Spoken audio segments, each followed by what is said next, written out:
So we've now jumped over the ocean from Europe into North America. And session 19, we have Patrick May, who's a BIM consultant with 4D Proof. And for those that aren't familiar with Pat, he has an adapt touch at kind of understanding some of the little challenges that you're facing as a long-term user, and being able to put some great presentations together to demonstrate how you can get more out of Archicad. And that can be evident through the session that he gave in 2021, which is available right now on the Skewed website and on YouTube. But today is going to talk about the versatility of the Morph tool. Now, for those that kind of run away from the Morph tool, I think this is going to be a great session for you, because the Morph tool essentially plugs the gaps of where the other tools don't have that, I guess you could say, geometric flexibility that this Morph tool does provide. So this session will be great to be able to kind of fill that gap and show you other opportunities that the Morph tool can provide to you within your workflows, within your practice. So take it away, Pat.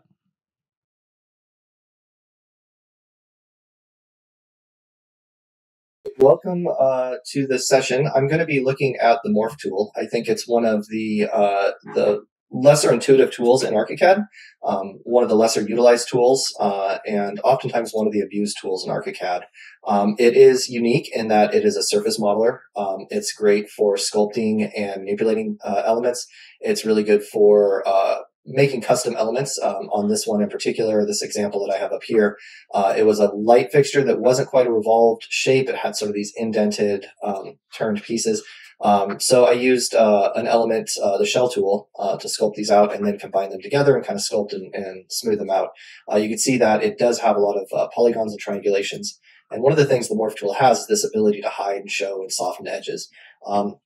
Today we're going to look at sort of three primary goals or areas in which we're going to explore the Morph. First, we're going to look at different ways the Morph can be used and utilized. And certainly this isn't the only ways that you can use the Morph, but hopefully it starts that thought process in your mind in terms of ways that you might be able to leverage the Morph tool in other ways. I'm also going to go through a series of tips. We're going to look at some of the tricks, some of the shortcuts, some of the things that make the tool unintuitive, but once you know them, really user-friendly. And then we're going to look at some of the troubleshooting items that might come up when you start using the Morph tool. There certainly are some things that do pop up occasionally with the Morph tool, and there's some ways around them, and just some reasons maybe to avoid the Morph tool at times because of some of the problems it can add to your projects. So the first thing I want to look at is building massing. This is one of the biggest and most prominent areas that I see the Morph tool being used. So I just have sort of a Google Street View of my house here and the floor plan. And this is one way that I've used the Morph tool a lot, is to basically put building context, neighboring buildings, massing, things like that, or even schematic design concepts. You can block out building areas and things like that, and mass them out and start getting sculptural with them really quickly. So I've sort of laid some groundwork in here from this. If we just show this in 3D. Let's go ahead and pull this up. So it's a really crude, rough site. There's the sort of low angle of my building here, and then the footprint here. So this might be a way that I would take a Google Earth or a site survey if it has the neighboring context and drop that in there. The pet palette here, first option on the pet palette is to push and pull the Morph. So I can just pull that right up. We can drag it, push and pull it into the grade, and really quickly get a building massing simply by using solid operations to trim the roof out to that Morph with upward extrusion. You could certainly actually sculpt it out with the Morph element as roofs, but sometimes the Morph tool just isn't the best, and modeling a roof with the roof tool is a lot quicker than trying to get ridges and things like that put onto a Morph.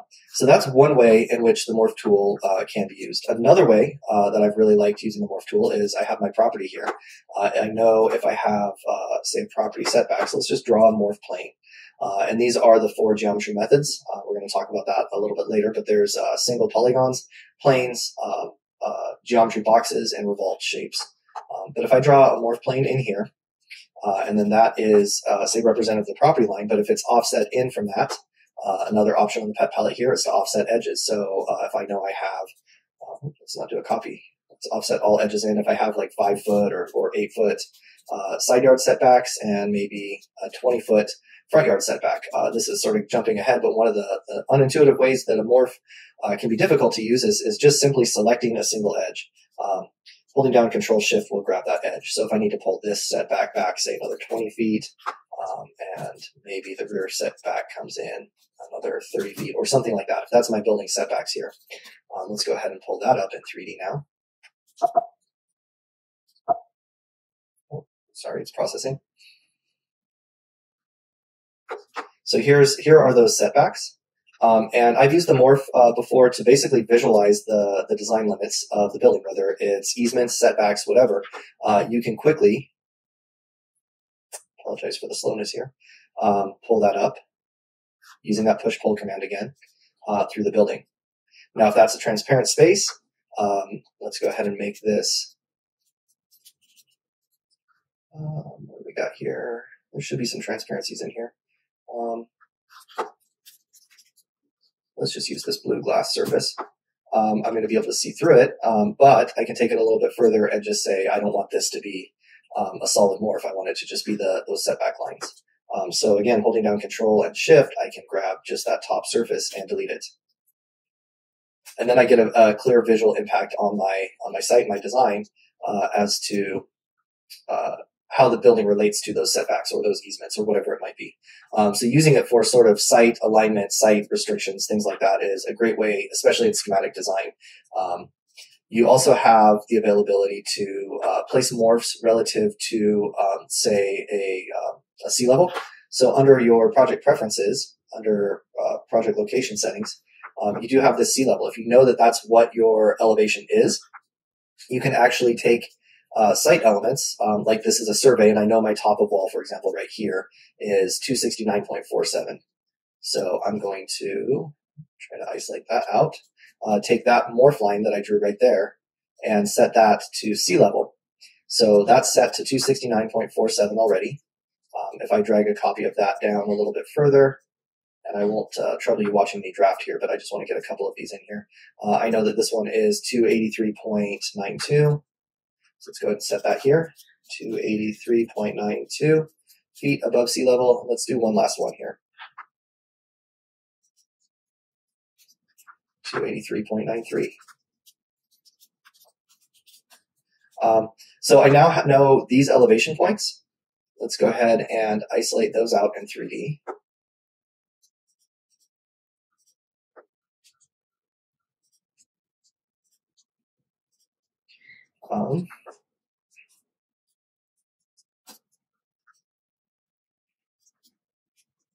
So here's those morph lines right there. What I can do is I can actually Boolean those and union them together. So now I have one morph that is comprised of those segments. Coming back to the pet palette here now, I can add additional segments to say that there's a line there, there's a line there, there's a line there, and there's a line there. So let's go back into that floor plan. We'll take a look. I do have a wall drawn in place there, and then those morph segments and planes. So we'll go ahead and pull that whole thing up. And we should see that wall and the segments. So here's a site wall, and obviously the grade would be kind of sloping up with this, but this is my top of wall now. So that top of wall could extend however far it needs to go. And then again, combining this morph with the solid element operations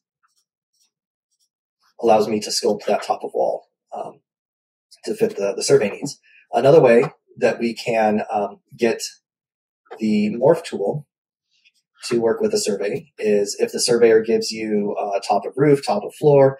I've even had surveys come in with windowsill and window head points. I was able to actually vertically place windows based on a survey and some site photos and things like that and get really detailed building context. So in this case, I have a neighboring building adjacent to my property, and it has these dormer roofs. I know that we have the top of cornice right here, so I'm just going to take a morph segment and say this cornice right here is at 307.6, and we'll do that here as well. So to sea level, 307.6, and I know that the ridge of this dormer is at 313.5, so I've already got that set. So now if I select those roofs that I've just really roughly drawn in floor plan, the roofs, walls, and the morphs, I can isolate those out in 3D. let's find those morphs. So here's the morphs. You can see they're way up here, but again, this is like a really steep site. I'm excluding a lot of the site info just for clarity here. And I know that this cornice is on that morph, right? And my roof sort of intersects with that. And I know that these dormers are on that morph. So that's how those dormers are going to come together. And if I coordinated this with some site photos, I could pretty quickly get a believable building massing for my neighboring building context. Obviously, adding more detail is needed, but this at least gets the proportions and the scale of the context.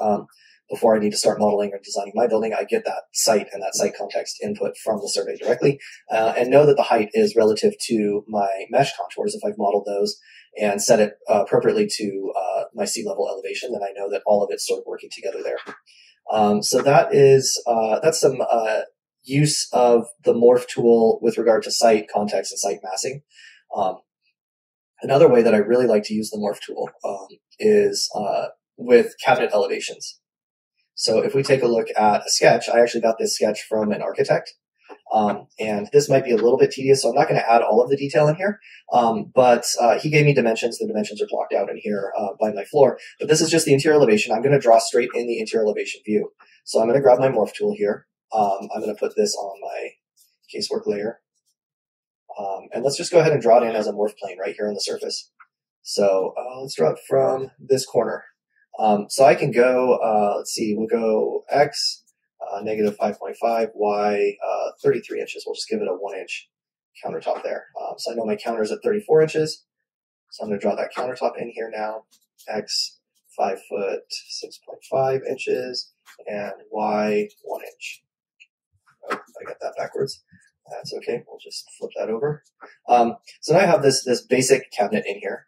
What I can do is grab that top line and drag a copy of that top line down. We'll say that that first drawer is 7 3/4. Looks like it's about to scale there. Let's see here. We'll go ahead and grab this toe kick. We'll throw this in here as well.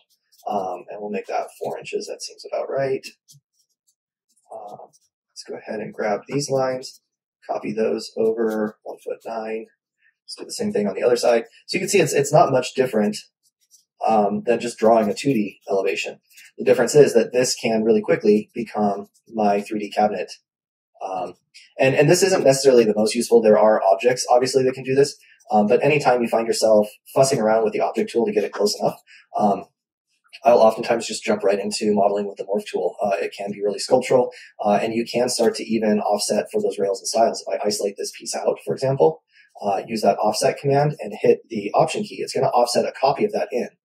So I can have my rails and styles as 2-inch rails and styles instantly there. So let's take a look at this in 3D now.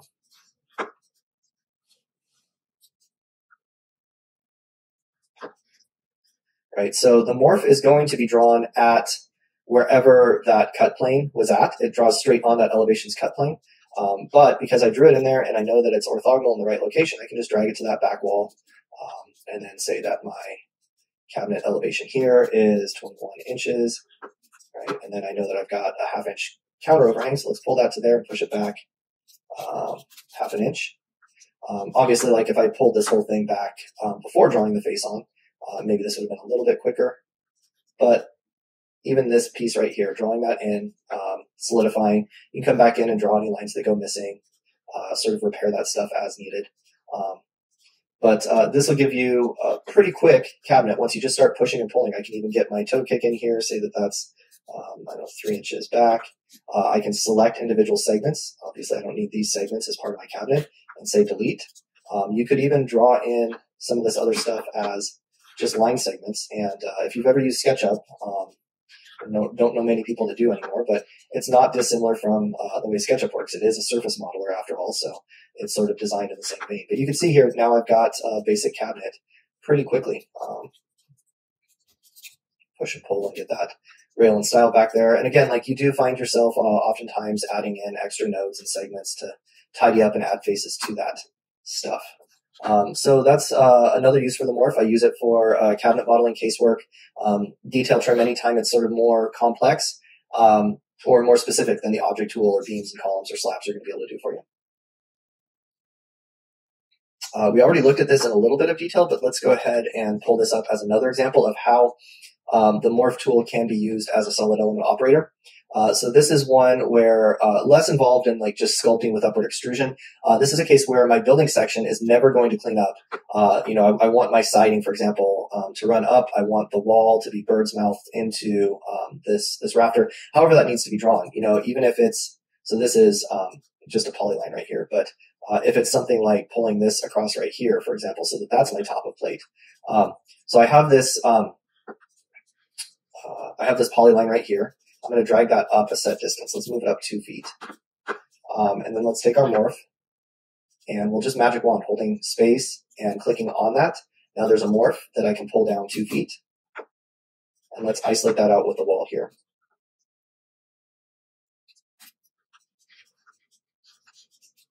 I'm going to track down that morph.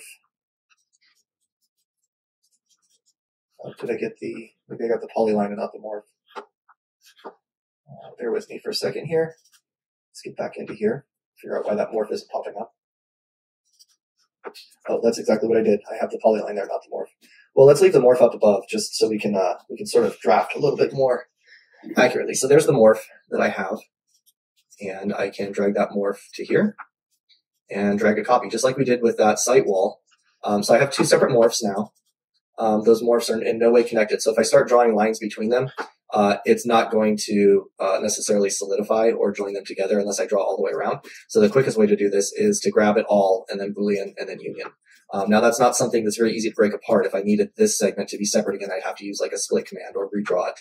But let's go ahead and just draw in these few other edges here just so we can sort of see how this might get my building section to a high level of detail. So there is that morph as sort of a series of planes. Let's cut back to that building section now.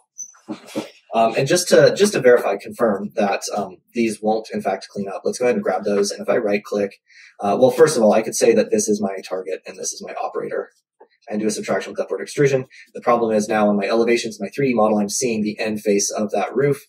Not looking pretty in section. It doesn't look the way I want. The other way that this sometimes works, if it's more traditional sort of bird's mouth 2x12 rafter cut, you can go to connect and merge elements. But you can see here, even this, the roof is running through because the framing core has a higher building material priority than the siding on the wall. So let's go ahead and undo that, and we'll grab this and drag it back down 2 feet. And that's one reason that I move it up or over a set distance. So I know I'm getting it right back to where it needed to go. I'm going to say that this is my operator. This is my target with upward extrusion. And then this is my operator. This is my target with downward extrusion. And then I get that siding running up with the sheathing all the way past to the rafter tail. It's all cutting exactly the way that I need. I'm even getting a miter on my siding here. Because that is an operator, it might need to be put on a buried or hidden layer. But if we look at this now in 3D or elevation or section, it's all working out the way that I need it to. Right, the cut line, the materials, the elevation, everything looks exactly the way that I intend it to be built. It's not a high level of detail, but at least it's precise. So as a dedicated operator, this is another way that I use the morph tool. Let's see here, some operations. Oh, here's another one that I would like to point out. Maybe just using that cabinet that we sort of mocked in before. Let's pull that up here, bring that up in 3D. If you have a specific, say, cabinet pull or hardware or something like that, the morph tool can be modeled to represent cabinet pulls and things like that, detail elements pretty quickly. Right, so if I draw this in, we'll go X negative 3/8 inch, Y negative 6 inch, and then we'll stretch that out 3/4 of an inch. So it's just a basic cube right now. But again, using that control shift, sort of if you're working with a morph, the control shift is going to switch over this arrow tool. So it allows me to isolate this thing out. And let's just copy this thing down. You know what? Let's drag a copy of it down. 1 inch. We'll push pull this piece back. 3/8 of an inch, that's half the distance. I can then grab this edge and this edge, use the fillet and chamfer, and we'll say that this is like 1/4 inch or something like that to give them those radiuses. And you could even get into sculpting out the inner pull of this thing. So again, pulling some of this stuff down, copying it, just isolating, selecting, copying. You can get really sculptural with this. So let's pull this down up there. Right, so let's go to a morph face. And I'm using the draw, so anything that I draw on here is going to be added to this morph. So now I know that that face is right there. So if I pull that all the way through, it'll pull that. So you can see, like, you can get to some pretty sculptural detail and specific elements with this morph really effectively. Right, so I can start to design cabinet pulls, or if I have cut sheets and things like that, I can start to represent my actual cabinet pulls instead of using the cabinet and its sort of default clunky, too ugly for Home Depot style hardware.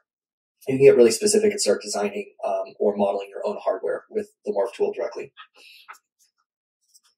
Here's another way that I've used it. So in this case, I've got a shower component here. The surface fill for that shower component is lined up the way I want. But let's say I wanted a tile joint at the center of the shower instead of at the edge of the shower, or a full tile width of the shower. Let's just take a look at this in 3D. So I have a morph right here sort of centered up on the shower. And it does look like something's a little bit out of center here, but we'll go ahead and grab that, isolate it out, get into that shower. Here, so here's that wall. I want a tile joint to start right here. So I can select that morph. By placing that tile joint, I could even say, you know, like if I've got a little sliver of a tile here, if I want that to be sort of equal distance split between the two, I can pull that up, let's go like 3/8 of an inch or something, so that I split that tile distance, or basically you can give it a dedicated origin. And I use the morph for this all the time. It's under Document, Creative Imaging, Align Texture, and Set Origin. Clicking on that morph, now the origin for that that tile pattern is with a joint at the center of the shower. I can then just delete the morph and not worry about it. If I need to relocate it again, I can always come back in and draw another morph. It's just a morph line giving you a point. You know exactly where that point is. You can actually locate it measured off of a set edge. And you can see here that it's not centered in the wall, because wall centers sometimes are subject to composite intersections and interactions.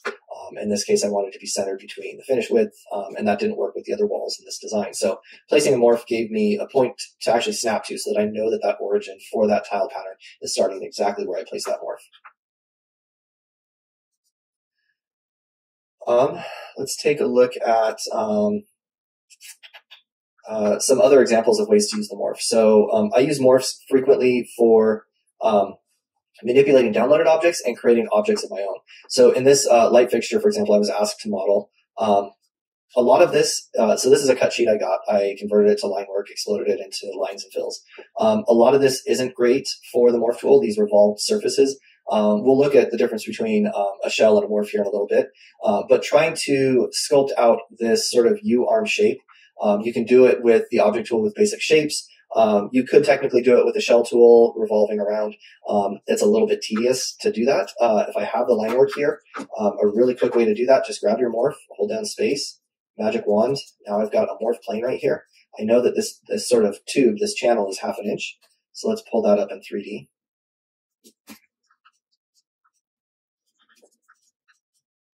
And we'll extrude it up 1/2 inch. Now this is square. Obviously the extruded shape is round. So what I can do is grab these edges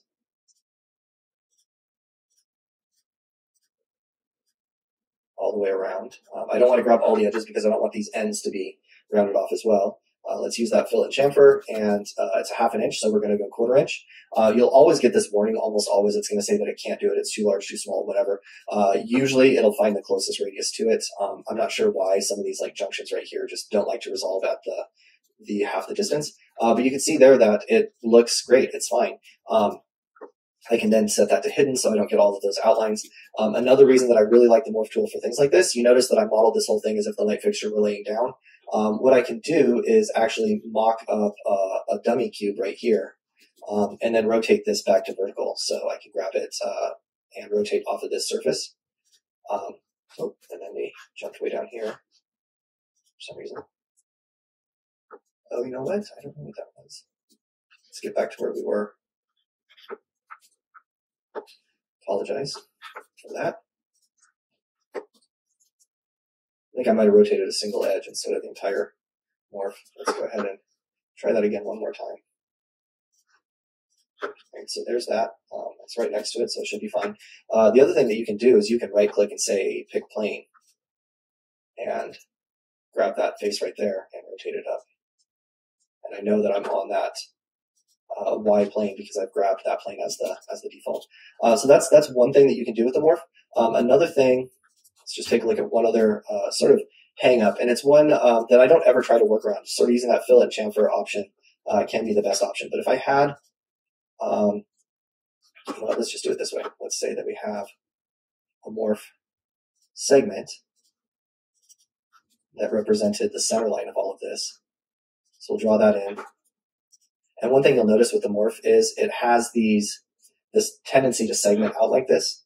One thing you can do is go to Design, Modify Morph, and Modify Morph Segmentation, and you can actually increase the segmentation. You can't increase by specific lengths unless you wanted to force it to arc, but you can double the segmentation, which is usually more than enough to get that to work. So now I have that as a center line. Well, it should be a center line. It doesn't want to let me offset that in. I guess I could have drawn it in a center line. It doesn't want to give me the offset command though. But let's go ahead and draw in a cube for reference right here. And we'll pull that all up.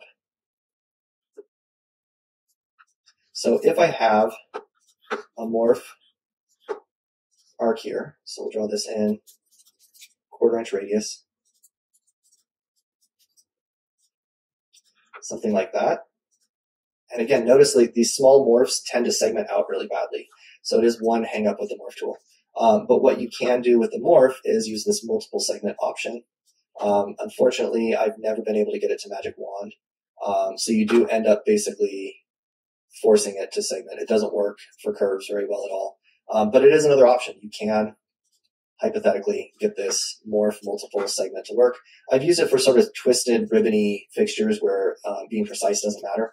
On something like this is sort of as good as it gets. And unfortunately, there's no reference line or any reference point for this morph. So it's not like you can just bow this this tubular shape around that curve after it's been placed. But that is another function of the morph tool that hypothetically for some of these shapes could work to extrude it around a shape. All right, let's take a look at a downloaded fixture. This might be something that came in from, say, SketchUp Warehouse or something like that. That's where I got this piece. I have a client that's really into specifying this manufacturer's light fixtures, and SketchUp Warehouse does have a lot of these. The problem with these, if I go to Window and Palettes and the PolyCount add-on, this is an add-on that you can get if you look up Archicad goodies. You can download and install the goodie package add-on. It includes this PolyCount add-on. Allows you to actually search the entire project or only the selected elements. Either way, here you can see this BB light fixture object is 29,000 polygons. It's not necessarily a file killer, but it is a lot. And beyond that, it also is hideous and includes these sort of reference stuff that people tend to keep in their SketchUp models on the warehouse. It probably works well if you're in SketchUp. You can just grab that and delete it. But bringing that SketchUp into Archicad as an object, drag and dropping it, you get all of that with it. It's an all or nothing kind of situation. But what you can do is you can right click and say convert selection to morph. Say OK. It's going to say it's complicated because there's 30,000 polygons. But I've certainly converted way more than that. So now what I can do is grab the half that I don't need and say delete. I can come in here and start reducing this down. I've seen really great plumbing fixtures and things that were modeled that included things like plumbing threads and things like that that you just don't see in your model you don't need. Maybe there's things that you need to add to this, like this light fixture is actually floating outside of this orb. You could certainly draw that in. It could be a matter of not needing all of this detail in the light bulb, right? So if I move that out of the way, if I don't want the filament, because that filament might be adding a lot of detail to this, so let's move that up 6 inches. And again, moving at a precise distance allows me to grab this stuff, delete it, move this back down 6 inches. So that's another option on ways that you can use the morph tool, convert to a morph tool. Oftentimes what you'll get is overly triangulated pieces. It looks like this actually came in pretty smoothly. It doesn't have a whole lot of extra triangulation.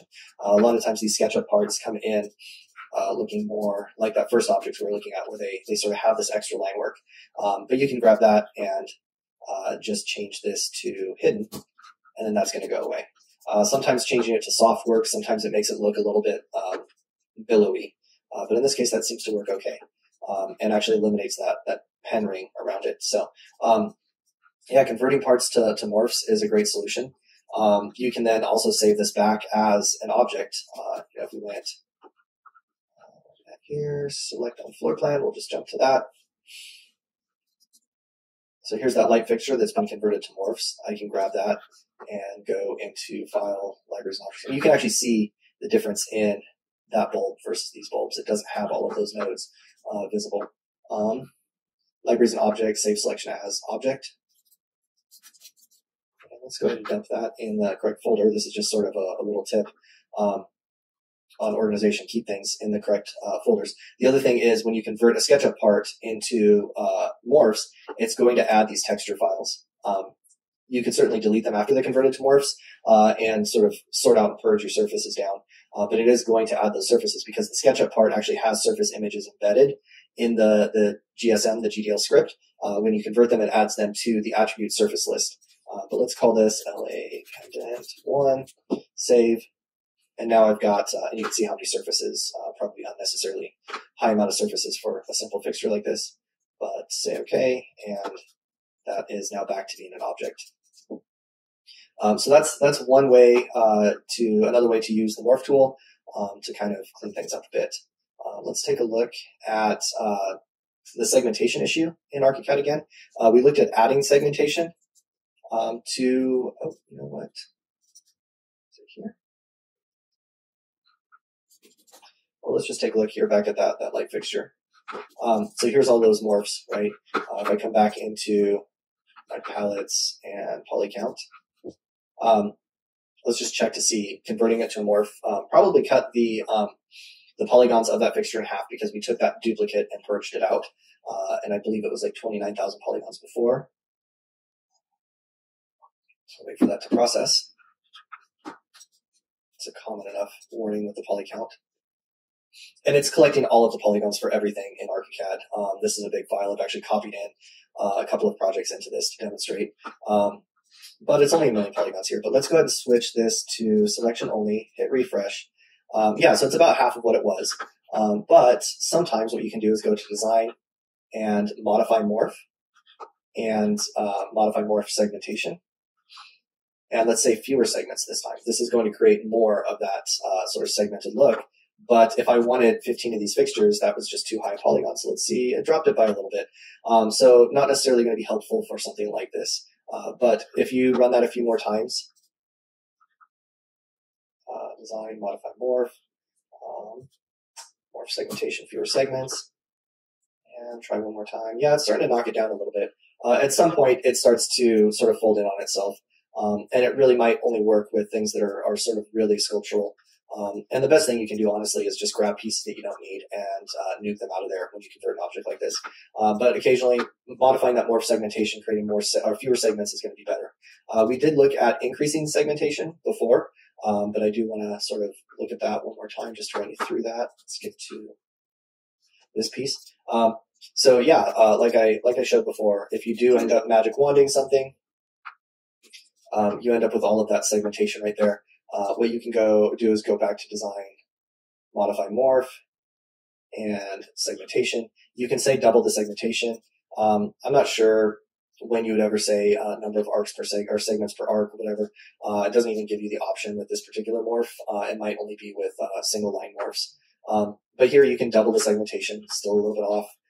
Design, Modify Morph. We'll do it one more time. And then let's just check these against each other. So we'll take that one, and then I'll do another one right here. So that's with the original segmentation. Let's isolate those out and extrude them up. Because it's a vertical extrusion, it doesn't really matter how high they go up. Oops, it's on the wrong pet palette option. We'll grab this one right here, extrude it up, grab this one right here and extrude up. And let's just do a comparison between those. So I've doubled the segmentation twice on the one on the right. If I grab that guy and refresh, it's 137 polygons. The one on the left is 41 polygons. So that sort of checks out. Almost doubled the segmentation twice over.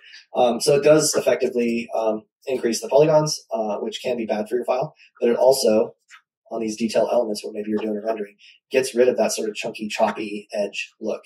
So you can make things look a little bit tighter, a little bit cleaner. All right, so some tips on come into here and look at some tips on using the morph tool. So here I just have a basic morph cube.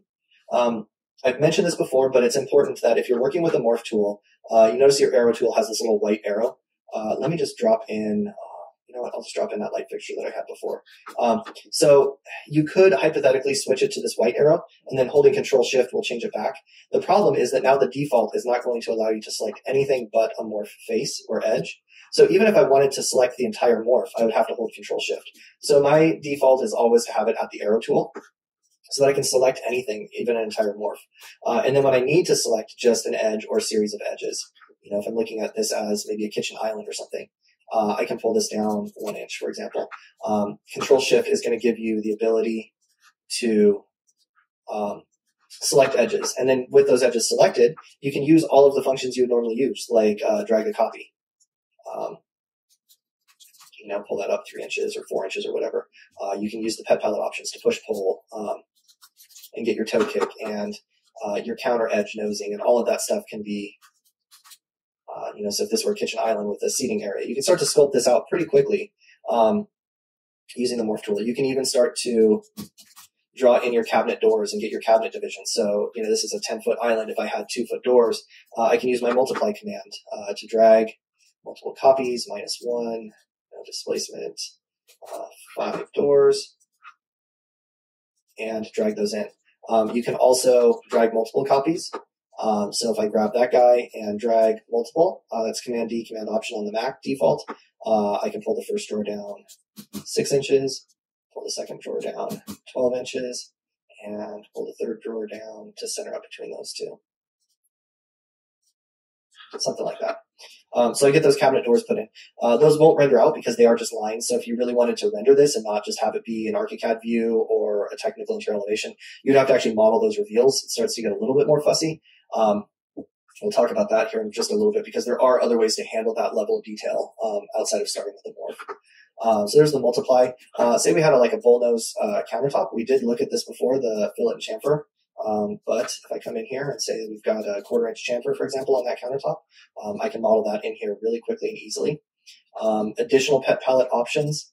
I think I mentioned this, but if you grab a face, you can offset all edges. That's this option right here. You can see it starts to sort of balloon and distort, but if I hit the option key, it gives me an option to offset a copy of all edges. And this can be a great way to, I don't know why I did that one about that one. I thought I had that face selected. Anyway, regardless, this can be a great way to start creating like a shaker style cabinet or something. You know, and if I did copy these, let's make it like a 16th inch or something. You could even push and pull and start modeling and sculpting those cabinet reveals. Something like that. Now that line, that shadow line there will actually render out in twin motion, in center render, or whatever. It's actually part of the geometry. So that level of detailing, it does make it a little bit more tedious if I wanted to move this stuff, shrink the whole thing down. You do have to be careful about how you're selecting, so I'm only grabbing those edges and dragging that across. To grab just select edges like this, that's again, it's an arrow tool function using this selection method right here. If I drag from right to left, it's going to grab everything that it crosses over left to right. It's only going to grab things that are entirely within that, so it ignores everything that's running through that doesn't have the entire segment element in there. And I'm holding Control-Shift as I drag through there, so it's only selecting those select pieces. Another thing that you can do, if I grab this surface, I can say that this countertop is, let's grab our granite material here. Right, and then now that's my stone granite material. But you can also eyedrop a surface of a morph and inject it into other morph surfaces. The other cool thing about that is if you have, let's just throw in another morph here. You can eyedrop it into a completely separate morph that's not even included. So morph surfaces are sort of individually unique and selectable. Morph segments are not. There's really nothing you can do with a morph segment saying like it's a different line type, different pen weight, whatever. So if I needed the countertop to be a darker pen weight than the rest of the cabinet, I could take that countertop and split it and then change that countertop because now it's sort of divorced, detached from the main morph, and make that its own pen weight. So let's talk about converting elements to morphs now. Bear with me for just a second while this loads the next view. So if I had a, say, an elliptical sink, hypothetically, you could use the pet palette here to draw in sort of a shape like that. But just like that sort of follow path option in the pet palette, I find that really tedious and imprecise. So one thing that I like to use for working with morphs are these basic shapes. It's in the out-of-the-box library. It's under special construction and basic shapes.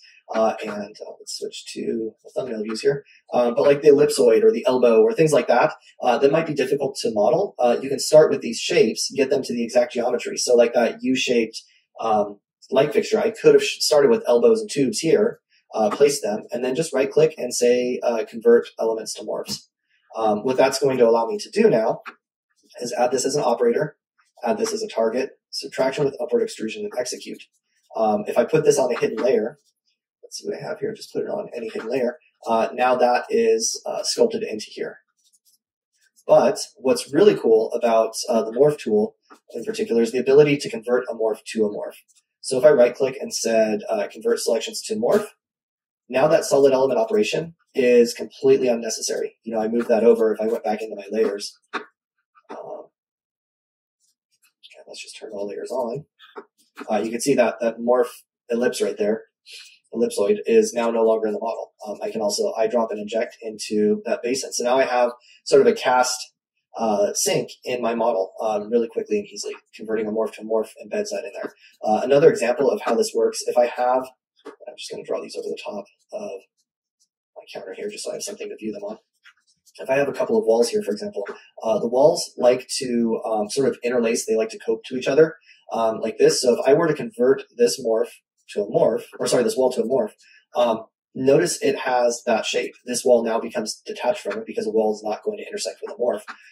But the morph is going to adopt whatever shape it had when it was placed. So this wall was already coped out like this when it was placed. So converting an element that has a solid element operation, that has doors or windows trimmed from it, that has been merged with other elements in any way, trimmed to roof, whatever, converting that to a morph is going to retain that shape that it had by any of those trimming bodies. All right, let's take a look at another example here on ways that we can draw morphs in a little bit more precisely. So I've got a couple of just wall pieces here. And what I want to take a look at is just sort of wireframing some stuff in and getting a little bit more sculptural with the morph. This might get a little bit clunky, but if you sort of go through a few iterations, you can usually get to a point where you can get some really cool sculptural things. I did a project that had some sort of tapered archways or flared archways where they had a different width at the top than at the edge. It was really tedious to get that with shells or extruded beams or anything like that. But what you can do is if you right click and say lock to this plane, oh, didn't like that. Let's do this. We'll start right here.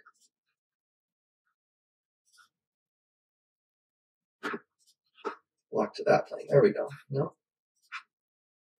Just draw it in there. Oh, that's why I need it to be a plane, not a volume. There we go. Okay, so I have a piece right here, and if I want this to be, say, an archway, I'm going to pull this down 2 feet. Just grabbed a segment, added a segment. Let's go ahead and use this curve function right here. We'll pull that up to that radius. Right, so now I have this shape right here. If I want this to, think about this for a second. If I want this to flare out a little bit, I can grab this and push and pull. So let's pull this out a foot. And then what I can do is grab this node right here using the pet palette. Let's pull that back to like right there. You can see I can get pretty sculptural with the morph tool just by grabbing these edges, pushing, pulling, sort of sculpting it out, depending on exactly the shape that it needs to be. But this is similar to what I had looked at doing or described doing.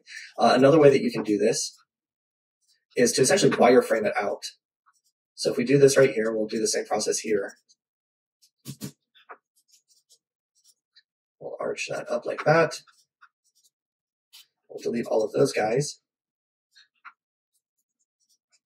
So let's grab that edge and pull this out a foot. right? And then I can start to figure out exactly how, if I use my pencil tool here, how this thing's going to come together.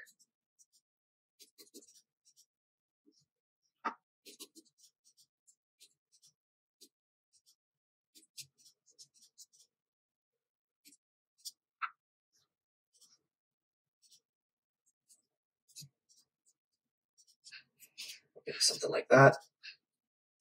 So it might not always want to solidify.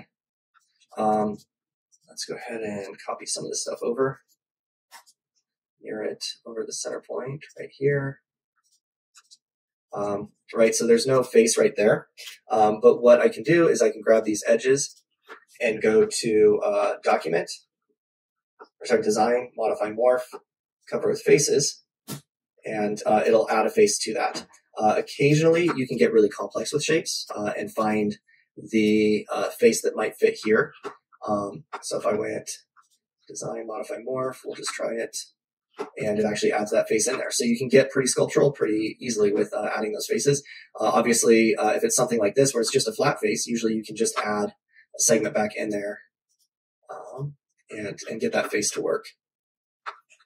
So you can start to get sculptural with the morph with some of those tools. Now let's take a look at some of the troubleshooting issues that we might have with the morph tool. So if we look at Revolve versus Revolve morph versus a Revolve shell. So looking back at this light fixture, I've taken simplified down that arc, but just as an example, I've taken a Revolve shell and a revolved morph. Let's look at right here. So revolved morph versus revolved shell. Either way, let's just look at how that might work. So with the morph tool, you just take the revolved method right here, and you draw in the profile that you need to be revolved, and it's the half profile. I don't want the full thing, that extrusion, and then I'm going to revolve it around that axis and rotate it 360 degrees. So there's that component. The shell tool is exactly the same way. I just take the shell tool right here, revolved, using the custom geometry.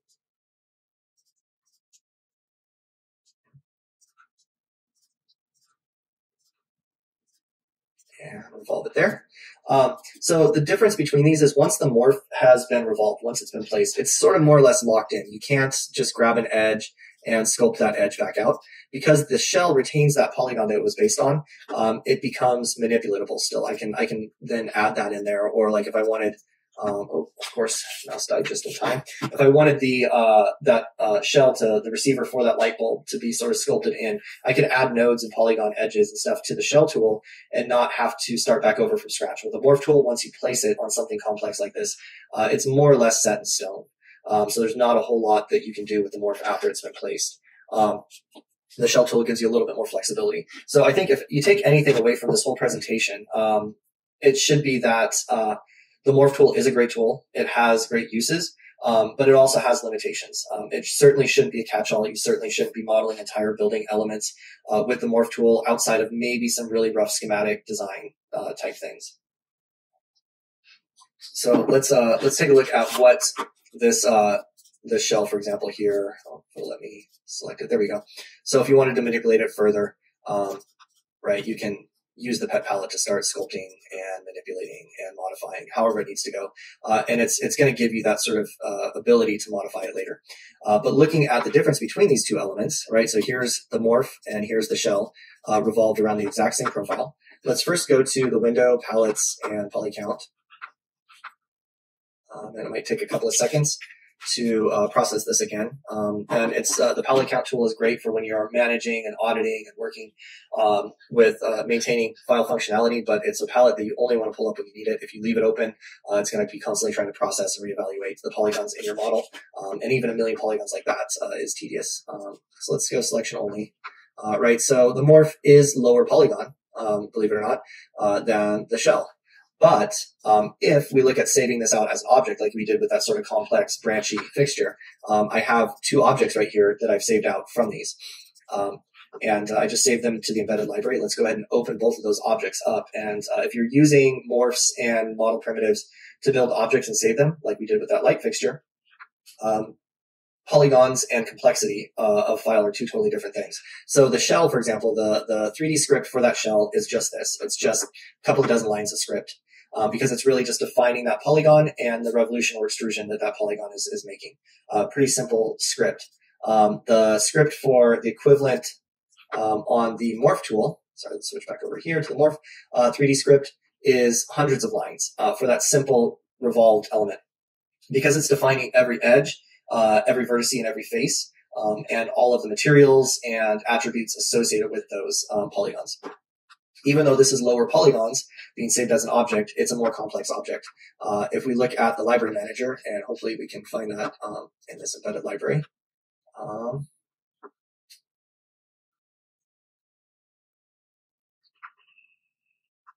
Oh, you know what? I put it in process. Here we go.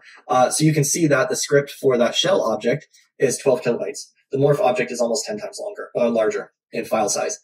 So while it might be lower polygon, it's going to add a lot more to the file size. Polygons are important, but also maintaining a reasonable file size is also really critical to file functionality. So the morph tool is not the best for saving out objects. I certainly wouldn't be afraid of using the morph tool for some object components, but building an entire object out of the morph tool should definitely be sort of used with that caution in mind. Here's another little sort of glitch or hang up with the morph tool. So I have this project with a bank of cabinets here. I've drawn them in with the morph just like we looked at before, but I don't want these segments to be here. If I grab those and delete them, sometimes what it'll do, and it's so random that, so there I grabbed that one segment and it deleted the whole morph. And sometimes it will, sometimes it won't. If I grab them one at a time, it doesn't like that. Grab them both, it seems to be okay. If you find that you grab one and it doesn't want to delete, the way that I've gotten around that is by essentially grabbing that morph edge and just pulling it around until you get to a point where it will delete. Sometimes you have to keep that going all the way around. Like there it worked, but if it didn't work there, I would try it here. If it didn't work there, I would try it over here. So you can basically just start wrapping that around until you get to a point where it's going to allow you to delete it. But that's one issue that I know has had people avoid the morph for things like cabinetry before, is that when you want to clean it up, it sometimes just deletes the whole cabinet, which is a huge pain. And then the last thing that I want to look at is the solidity of a morph tool or a morph element. So morphs, they are a surface modeler. And actually, let's go ahead and look at that cabinet that we drew in. Sorry, 1 second here, it's processing. So the morphs are a surface modeler, but they do have a solidity to them.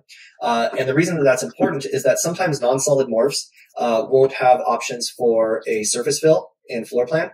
So if I wanted a cover fill for this to say mask out the floor pattern that was running under it, I could set this to be a white background pen, and it's going to show with a white fill that masks out the floor material, the board pattern or tile pattern that's running under it. But a non-surface morph may not be able to get that cover fill depending on what part of the morph is not solid. Also, you have options for cut surfaces, cut fills, things like that. You can override and set the cut fills or just use the default building material cut fill. But a non-solid morph is not going to have a cut fill, which means if they're cut in section, you're going to see, like if it was cut sort of lengthwise in section here, you're going to see all of the line work on that elevation and not just the cut geometry. Now, if we look at what that means, so let's just go ahead and delete that face right here. Right, so this is now a non-solid morph. It's just a series of edges and faces. Let's isolate this out so the file runs a little bit peppier. So in section, you're going to see all of that in elevation or whatever is sort of telegraphing through. But one thing that you can do to troubleshoot that is right-click and say check solidity. It's going to say that it's non-solid, and it's going to actually highlight the elements that are highlights in pink or whatever your work environment tells it to, whatever elements are contributing to the non-solidity of the element. If it looks like it's more than one face missing, you might just be out of luck in terms of getting it solid, but if it's something simple like this, usually clicking solidify will fix all of that and make it start working for you. So that is sort of a crash course on using the morph tool. I think I might have run a little bit long here, but hopefully this gets everybody thinking about ways to use the morph that they hadn't thought of before, or actually exploring the use of the morph tool altogether if you've never looked at it. And we'll take some questions now if we still have time.